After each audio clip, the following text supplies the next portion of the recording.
Chapter 11. Hatred. Hatred is to desire to harm another and to act upon that desire. It is to ignore the conscience. It is to ignore the voice of the soul. Hatred harms the body and the mind.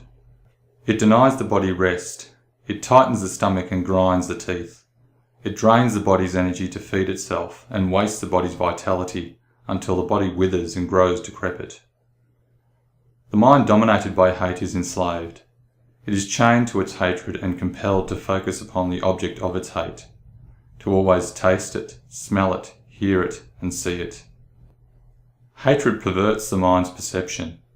It compels the mind to see only what it wants the mind to see. It compels the mind to see only the wrong in another and never the right. It compels the mind to believe that all are evil, all are responsible, all are worthless, and all deserve vengeance. This is delusion. Nationality, race, ideology, and religion do not make a human evil. Hatred stops the mind from learning. The mind that hates a thing refuses to learn about that thing. It refuses to understand the reasons for that thing's success or failure. It denies itself valuable lessons. Pity the mind that refuses to learn and strengthen itself. Hatred makes the mind vulnerable to the manipulations of the corrupt who inflame the mind's anger for their own selfish gain. It pushes the mind towards greater vice.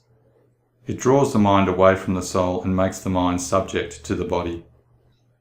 Hatred stifles the voice of the conscience and encourages the mind to commit wrongful acts. It justifies the harming of the innocent. But as hatred cools and perception clears, the mind realizes the wrong it has committed and then feels guilt for what it has done.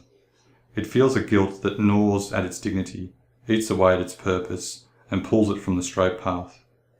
Woe to the mind dominated by hate. Its hatred shall drag it to hell. Hatred shall not serve you. An unjust deed committed cannot be undone. Revenge cannot turn back time. It cannot return to you those who you loved or that which you lost. For your own sake, treat the wrongdoer justly. Grieve and learn, and if you are strong enough, forgive.